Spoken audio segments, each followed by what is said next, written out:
So the similarity to Jaws in this is that this whole time it's going to talk about there was a sacrificial system, and it was a high priest that would get a lamb and take on the sins of the earth, or sins of those who put their faith in God. And their faith was counted as righteousness, but now there's Jesus who is the great high priest. And he has sealed the deal. It's night and day different, and it's done. The sacrificial system is finished. It worked. The system worked. Just like the movie, it was good. It worked. But with Jesus, it's done. I love this, that all sins are future sins when Christ died on the cross. That's only true whenever Jesus died on the cross, because he was God the Father. He was our great high priest, not just a high priest. So all our sins, today, tomorrow, whatever, they're all future sins. No, Jesus died 2,000 years ago. What you did the day after you became a Christian, everything before you're a Christian, even today, are future sins for us. So it's not like he didn't know about those. He already did. But that wouldn't have been the case if we still were doing the sacrificial system today. Because we'd have to put all our sins for this year on the advocate and then get our sins taken care of. But because Jesus is the great high priest, he sealed the deal. The sacrificial system is over. The altar is closed. And we do not need to do that anymore. So Jesus is the great high priest. That's going to be in Hebrews 4. And it's going to say, "Since then we have a great high priest who has passed through the heavens, Jesus the Son of God. Let us hold fast our confession." So we have a high priest, and this is what makes Jesus the great high priest. Is one, and mainly, is he's God. So when God died on the earth, I mean, this is the picture I was trying to tell. I was telling Jordan McKinney, is that we have a Son of God as our high priest. It's not just some man that does all the right procedures. He's God. So it's like God becoming man is like a man becoming an ant. That's a way I can kind of picture it. Is just like we become an ant. That's like very. If Ryan told me, "Hey, I wish I was an ant. I wish I wanted to save these people. I want to save these little ants," I'd be like, "Why would you want to become something so puny and pathetic, so much less than you?" In the same way, maybe that's the reason why the angels really got upset when Jesus said, "I'm the highest in the food chain when it comes to God, man, animals. We're the highest in the food chain. To become an ant is pathetic." And God says, "My son's going to become an ant. He's going to become a man. And he's going to not only be one of them, but he's going to die for them. He's going to be slaughtered by them and for them." And the angels say, you never died for us. You sinned one time and you cast us into hell. There's a difference between what he did for us and what he's done for angels. Just like a man becoming an ant, God became a man. And it's kind of like the presidential election kind of makes sense in this too, is because it's going to say that we have a great high priest who can sympathize with our weaknesses in every respect. This is a huge difference. Because he's passed through the heavens, because he is God, when Jesus died on the cross, he died eternally. God is eternal, so when he died eternally. When he rose eternally. That's why we don't need to continue to ask for forgiveness, because they are eternally forgiven. We have a God that is very similar to, I say the presidential election because we don't have a God that's distant. We have a different kind of God than Allah. We don't have a God that says, "This is what you need to do, and this is just do what I say." We have a God that says, "I can see from up here, from my vantage point, this is why you need to do what you need to do. This is why, because I care for you, because I love you." And sometimes, can I be honest, and I don't hear this in church that much, is sometimes what we need to do hurts a lot. Sometimes God's plan is really, really frustrating. Am I the only one that sometimes is very, very in love with God, but I'm very, very frustrated with his plan? Like, it just doesn't make sense. Why am I doing all the right things in my eyes and in your eyes, but in my eyes I'm just not getting the results that it seems like I'm supposed to be getting? And God's saying, well, it's not like I'm distant. It's not like I'm telling you what to do, and like a dad or mom that says, "Just do this just because I said so." He's also saying, "I see from this vantage point, this is why you need to do it. But more than that, I'll come down to your level, and I know what it's like to be you." Do you think God knows what it's like to lose someone very, very close to him who's very innocent? Do you think God knows what it's like to be manipulated and taken advantage of? God knows. And like us right now, when we're in a season where we're trying to elect someone, Barack Obama or Mitt Romney, and please, I do not want to talk about politics after this. Adam Wright said a quote one time to me, actually, that I really liked. Billy Graham apparently said, I'm not right-wing or left-wing, I'm the whole bird. So this is not what all that to say is I'm not trying to talk about politics here, but I'm trying to make an analogy with, if we're talking about, oh, I want Mitt Romney, I want Barack Obama, he doesn't understand you like Jesus can understand you. He doesn't understand you like God can understand you. He's up here, and we'll be like, oh, but he's going to try to help me. Not like God can, because he knows. Barack can't know. He doesn't live in your life. God knows he can sympathize with you in a way that he can't. God's saying, from up here, I can see exactly what's going to happen. I see how this works out. I planned it out.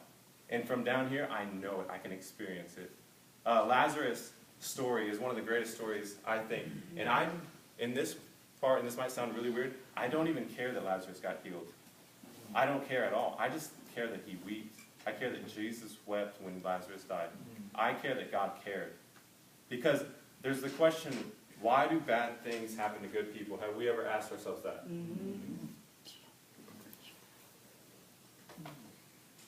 R.C. Sproul said, why do bad things happen to good people? And he said, that only happened once, and he volunteered for it. Ooh, that's good. So, what I'm saying is, Jesus is the only one that's good. And he volunteered for it. But sometimes that doesn't make a lot of sense. As in, when you're in the middle of the pain, whether it's your situation, I don't know where you're at, God knows. Maybe you lost someone close to you. Maybe you were going through, I don't know. Maybe you're doing exactly what you're supposed to be doing in God's eyes, but in your eyes it's just not working out. Sometimes Romans 8, God does good for all those who love him, doesn't really cut it. It's not what I want to hear. When I was at Southwestern, one thing that I really heard that hit me is, when it comes to apologetics, people want to hear two types of reactions. It's a reaction to fact or a reaction to feeling, or a reaction to the heart or a reaction to the brain. Two things. So fact, feeling, heart, brain. And sometimes you're experiencing doubts or concerns, and you might be asked a question, and we as Christians can get so theological when we have someone ask us a question, and it really is a legitimate question, like, why would God allow this to happen if he is going to do this, or if he is true, if he's just, if he's loving? You have to decipher, where are they coming from? Are they wanting a fact, or are they wanting feeling? Do they want to know, is God in control, or do they want to know, does God care? Because sometimes what we'll say is, well, Romans 8:28, or Romans 8, that God does good for all those who love him. Or we'll just say, oh, well, he's got it. He's in control. Or God cares about his glory more than your comfort. Well, that doesn't sound like a loving God at all to me. So maybe that's true. That is true. But do we need to react in a way that's going fully for the fact? Or is this person in legitimate concern? Like, they don't want to leave God. I've been through times where I've been through things where I was like, I lost a friend 5 years ago today. And I remember at the time that I lost them, I said to God, because she was in a coma for a week and everyone was praying. All my friends were praying for her. And everyone was wearing shirts that said, we believe that God's going to save this girl. She was in a coma. And everyone was praying, and everyone was just adamantly seeking the Lord. People that would never pray to God were praying. And he did not come through. He did not come through at all. And I didn't want to hear Romans 8:28. I didn't want to hear that God does good for those who love him, because he didn't come through. And to today, I haven't seen much of come through. I've seen a girl that switched from Christianity after this girl died to become a Mormon because the girl was a Mormon. And I'm like, God, what are you doing in that? I've seen people that said that were Christian that have just kind of left the faith because that really shattered their faith in God. And I didn't need fact at that time. I needed feeling. I needed to know, like Lazarus, when Jesus came to Lazarus, that he saved him, yes, but he wept. And the craziest thing is that Jesus knew he was going to save Lazarus. Jesus knew he was going to bring Lazarus back to life, and still had the compassion and the feeling in the heart to say, yeah, I know up here as God that I'm going to save this. I know how this works out. But he was on our level to say, and like to be moved. It said that he came in, and it said until he looked at the people and the agony that they were in because of Lazarus' death, it was once he looked at the people, that's when he was moved to weep. Not cry, but weep. Jesus, the Son of God, wept and cried because of a man dying, knowing minutes later he was going to save him. I love that. Even if he didn't bring him back to life, for me, that's enough. Because the real question behind why do bad things happen to good people is, does God even care? Because I see this problem and I care. When I saw that girl and I saw everyone praying for her, I was thinking, this is a layup, God. Why would you not save her? When he didn't come through, I'm like, why do I care about her coming through? And I wanted it for your glory. Why did you not do that? And I think that's when we need to have a God that sympathizes. I think that's why it says we need to hold fast our confession. For we do not have a high priest who is unable to sympathize with our weaknesses, but one who in every respect has been tempted as we are, yet without sin. So it says then, let us with confidence draw near to the throne of grace, so that we can get help in time of need and find mercy. This was really helpful for me to hear once, because I never really feel like I have the answers for what happened to my friend, and it's just good to know that I have a God that's in the pain with me and not just watching me from a distance. I have a God that's not distant, but he's indignant with my pain as well.